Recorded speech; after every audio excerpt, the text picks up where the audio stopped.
हम लोग आजकल जितने भी इलेक्ट्रॉनिक्स आइटम्स यूज़ करते हैं, उन इलेक्ट्रॉनिक्स आइटम्स के अंदर में हमें पीसीबी बोर्ड्स देखने को मिलते हैं। अब पीसीबी बोर्ड्स कहते हैं प्रिंटेड सर्किट बोर्ड्स, तो ये यूजुअली हमको इस टाइप के दिखाई देते हैं, जैसे कि मैं आपको स्क्रीन के ऊपर मैं दिखा पा रहा हूँ। एंड आजकल छोटे से छोटा जो आइटम होता है इलेक्ट्रॉनिक आइटम्स, उसमें ये आपको लगे हुए देखने को मिलते हैं। अब इसी तरीके से कोई काफ़ी सारी कंपनियाँ जो कि डिफेंस के सेक्टर के अंदर में काम करती हैं, मतलब डिफेंस के लिए इक्विपमेंट्स वगैरह बनाती हैं, एविएशन सेक्टर के लिए इक्विपमेंट्स वगैरह बनाती हैं, तो उनको इस टाइप के जो पीसीबीज उन्होंने डिज़ाइन कर लिए, बट उनको अब बनवाना है, मैन्युफैक्चरिंग करवानी है। तो उनको मैन्युफैक्चरिंग करवाने के लिए कुछ कंपनियों की हेल्प लेनी पड़ती है। तो वो जो कंपनी जिनकी हेल्प लेती हैं, जो कि एविएशन सेक्टर में है और जो ना डिफेंस सेक्टर के अंदर में, तो उनकी इसी पर्टिकुलर नीड की जो हेल्प करने वाली जो कंपनी है, वो है मेरिट्रॉनिक्स। इस कंपनी का आईपीओ आ रहा है, मेरिट्रॉनिक्स, राइट। अब इस कंपनी का आईपीओ खुल रहा है 1 जून से 3 जून के बीच में। अब आपको लॉजिक समझ में आएगा, कंपनी क्या करती है, बेसिकली लेबर का काम करती है, जो कि जो दूसरी सेक्टर की जो कंपनियां हैं, टर्न की बेसिस के ऊपर में जो प्रोजेक्ट्स वगैरह लेती हैं, तो उनके अंदर में उनको हेल्प करे। अब नेक्स्ट यहाँ पर देखने मिल रहा है, इस कंपनी ने अपना आईपीओ लेके तो आ रही है, और यहाँ पर जो प्राइस बैंड रखा है वो 149 का रखा है। 260 करोड़ रुपीस की इस कंपनी की वैल्यू लगाई गई है। एसएमई सेक्टर से अपना आईपीओ के थ्रू पैसा उठा रही है, और यहाँ पे 70 करोड़ रुपए टोटल उठा रही है 260 की वैल्यू लगा के। यहाँ पर जो प्रमोटर्स हैं, उनके पास में 62-63% के आसपास में मालिकाना हक आफ्टर द आईपीओ रह जाने वाला है। That is again okay okay, because SME sector के अंदर में ऑलरेडी बहुत ज़्यादा जो मालिकाना हक होता है, ओनरशिप होती है, वो लूज़ कर देना इज ए नेगेटिव पॉइंट। कि अल्टीमेटली क्या, प्रमोटर्स फिर अपना मतलब इतना दबदबा कंपनी में नहीं रख पाते हैं, उतना उनको प्रॉफिट देखने को नहीं मिलता। अगर वो डिविडेंड भी पे करते हैं, तो मोस्टली जो पब्लिक ही ले चली जाती है, तो वो मतलब इतना फोकस नहीं रख पाते हैं। तो वो उसके लिए उनका छोटी कंपनी होते हुए बड़ा जो ओनरशिप है उनके हाथ में रहे, तो बेटर ऑप्शन रहता है, ताकि आगे फ्यूचर में भी पैसा उठाने में उनको सहूलियत रहे। क्योंकि अल्टीमेटली बिजनेस को क्या, पैसों की ज़रूरत पड़ती रहती है, कई बार एक्सपेंशन के लिए, कई बार किसी चीज़ के लिए। तो this is one of the point.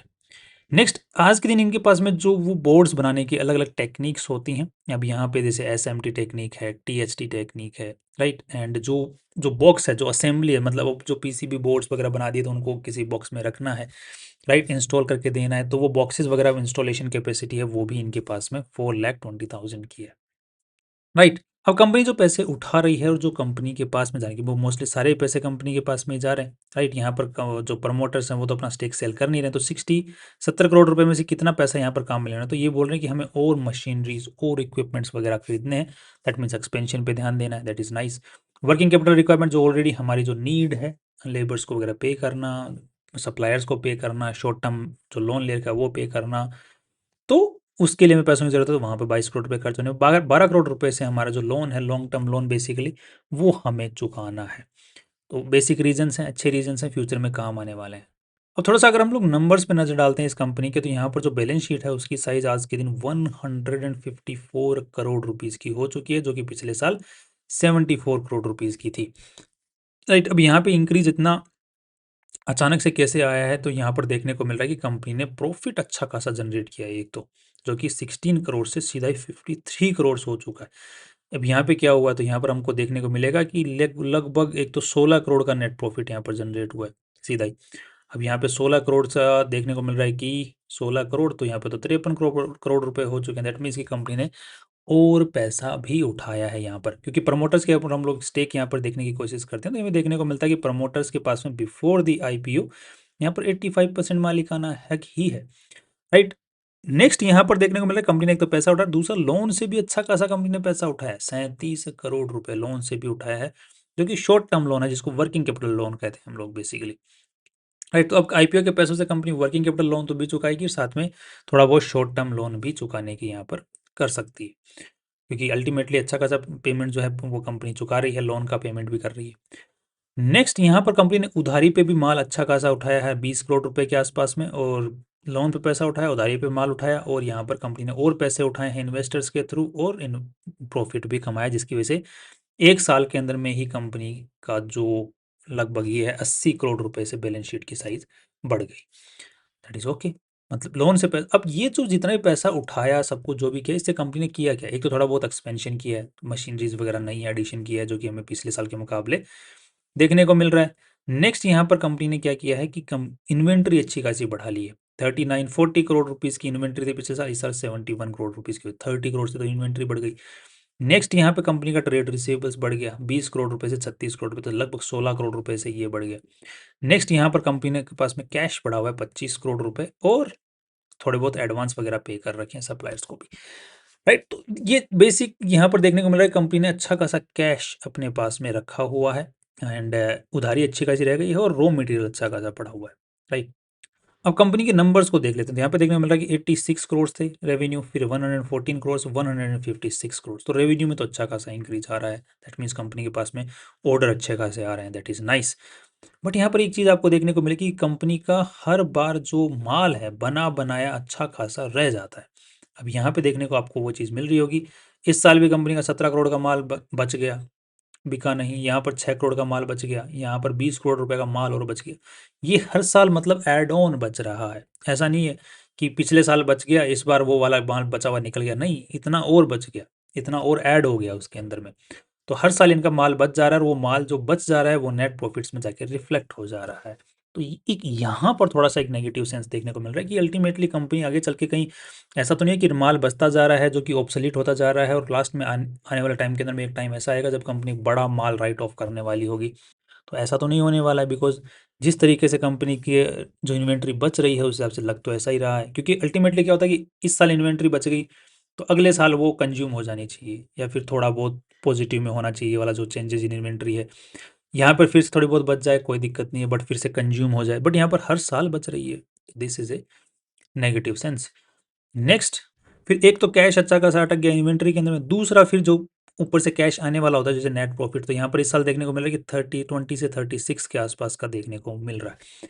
अब यहाँ पे आपको एक सवाल बहुत बड़ा देखने को मिलेगा कि ये कंपनी जो है डिफेंस के सेक्टर में काम करती है, जैसे कि इस कंपनी के हर जगह पे डिफेंस का आपको नाम देखने को मिलेगा, जहाँ पे भी आप लिखोगे defence, aerospace, telecom, industrial, electronics, तो यहाँ पर आपको देखने को मिलेगा कि डिफेंस सेक्टर के अंदर में जो कंपनियां होती हैं यूजुअली सरकारी ऑर्डर्स होते हैं, सरकारी ऑर्डर्स होते हैं तो वो बेसिकली पेमेंट्स नहीं देते हैं टाइम पे, उनका टाइम टाइम मतलब पेमेंट आने में टाइम लगाता है, तो इसकी वजह से कैश क्रंच आता है। तो आपको एक चीज़ देखनी पड़ेगी कि ये कंपनी के जो मोस्टली ऑर्डर्स आ रहे हैं वो प्राइवेट कंपनियों से आ रहे हैं, जो कि खुद डिफेंस का ऑर्डर लेती हैं, वो फिर इनको ऑर्डर देती है, राइट। जिसका आप लोगों को आपको अंदाजा पड़ जाएगा यहाँ पर। तो इसके 93% के आसपास में जो ऑर्डर्स हैं वो लगभग नॉन गवर्नमेंट एंटिटीज से हैं, गवर्नमेंट एंटिटी से 7% ही है। इसके अलावा देखने को मिल रहा है कि एरोस्पेस और डिफेंस इंडस्ट्रीज जो हैं, जिससे रिलेटेड जो इंडस्ट्री कंपनियां वो इनको ऑर्डर दे, दैट मीन्स कि ये दूसरी कंपनियां जो कि बड़े ऑर्डर्स जो दूसरी जगह से ले रही हैं एरोस्पेस या डिफेंस कैटेगरी से, वो इनको ऑर्डर दे रही है, और जो कंपनियां इनको ऑर्डर दे रही हैं वो तेलंगाना बेस्ड है, एंड मोस्ट प्रोबेबली है कि इन कुछ कंपनियों के अंदर में से वो कंपनी हो सकती है जो कि प्राइवेट हो, ना कि सरकारी हो, जैसे कि ये सरकारी है। अब एक काफ़ी पॉजिटिव बात है इस कंपनी को लेकर कि यहाँ पे इनके पास में ऑर्डर बुक अच्छी खासी आज के दिन पड़ी हुई है, 96 करोड़ रुपीस की ऑर्डर बुक है इनके पास में आज के दिन, जो कि यहाँ पर आई हुई है। नेक्स्ट यहाँ पर देखने को मिल रहा है कि कंपनी अच्छी खासी प्रोडक्शन कैपेसिटी के ऊपर में आज के दिन काम कर रही है, और एक मैन्युफैक्चरिंग फैसिलिटी है जो कि लीज पर है, और जो नाम है वो आज के दिन रजिस्टर्ड नहीं है। सो वी कैन फाइनली से कि कंपनी का जो ट्रेड रिसीवेबल वाला जो चीज़ है वो थोड़ा सा कंसर्निंग है, जो कैश फ्लो से रिलेटेड जो प्रॉब्लम है वो थोड़ी कंसर्निंग है, बाकी ज़्यादा दिक्कतें यहाँ पे कुछ खास उसके ज़्यादा एक्स्ट्रा अगर जो कोई दिक्कत देखी जाए तो वो नज़र नहीं आ रही है, बट कैश फ्लो से बड़ी दिक्कत और होती भी क्या है। सो अब फाइनल व्यू जो कंपनी के बारे में बन रहा है कि कंपनी को ऑर्डर्स मिल रहे हैं, प्राइवेट कंपनियों से भी मिल रहे हैं, कंपनी का अच्छा खासा काम भी चल रहा है, everything is looking fine, but just the only issue we are seeing over here is that the cash flow issue, और जो second one is the inventory issue, जो कि कैश फ्लो जो इन्वेंट्री है और ट्रेड रिसीवेबल्स हैं वो profits को तो पुश करते जा रहे हैं, बढ़ाते जा रहे हैं, बट अल्टीमेटली एक फ्यूचर के अंदर में एक बड़ा डंप जो है देखने को यहाँ पर मिल सकता है। सो वो एक पर्टिकुलर इशू इस कंपनी से रिलेटेड है, और ये डायरेक्टली लिंक्ड नहीं है डिफेंस और एरोस्पेस सेक्टर से, ये जो कंपनियां जो एरोस्पेस और डिफेंस सेक्टर से रिलेटेड है उनसे डायरेक्टली लिंक्ड है, राइट। तो एंड या सो आज के दिन इस कंपनी को वैल्यू अच्छी खासी ऑलरेडी मिल रही है, जो कि डिफेंस के नाम पे मिल रही है, तो इस चीज़ का इसको पुश जो है लिस्टिंग गेन आई थिंक देखने को मिलेगा, ऐसा मुझे लग रहा है। जाकि हम लोग एक बार जीएमपी को भी चेक कर लेते हैं, तो यहाँ पे जीएमपी जो चल रहा है इस पर्टिकुलर कंपनी का आज के दिन that is around 50% positive side, तो लिस्टिंग गेन की इसकी अच्छी खासी उम्मीद है, उसके बाद में थोड़ी बहुत रैली की भी उम्मीद है। Short term and long term का व्यू अभी बनाना ठीक नहीं है because of certain cash flow issues and inventory issues. तो वो आने वाले टाइम में फिर से रिसर्च करके देखेंगे फिर से। बाकी लिस्टिंग गेन की अच्छी खासी उम्मीद देखने को मिल रही है। और ये ध्यान रखिएगा, लिस्टिंग गेन, ये जो जीएमपी है, जो हवा है इस कंपनी की, जो हवा है पर्टिकुलरली हो सकता है कि बनाई भी जा रही हो, तो वो थोड़ा सा रिस्क है यहाँ पर जीएमपी के बेसिस पे भी। बट अगर ये 50% से अबव हवा बनाते ही रही जाती है at the closing day of this IPO, तो हम लोग लिस्टिंग गेन का इसमें फ़ायदा ले सकते हैं। बाकी उसके अलावा हम आईपीओ स्ट्रेटेजी का उपयोग इस कंपनी में के साथ में कर सकते हैं, जो कि जिसका डिस्क्रिप्शन के अंदर में लिंक दिया हुआ है। एंड मेरा जो व्यू है वो लॉन्ग टर्म का अभी नहीं बन रहा, शॉर्ट टर्म का भी नहीं बन रहा, सिर्फ लिस्टिंग गेन का बेस्ड ऑन द जीएमपी बन रहा है। That's all, right. So finally this was just a limited review. बाकी आपको भी बनाए अपना फाइनेंशियल एडवाइस से कुछ और रिसर्च करने के बाद में बनाए। And see you soon.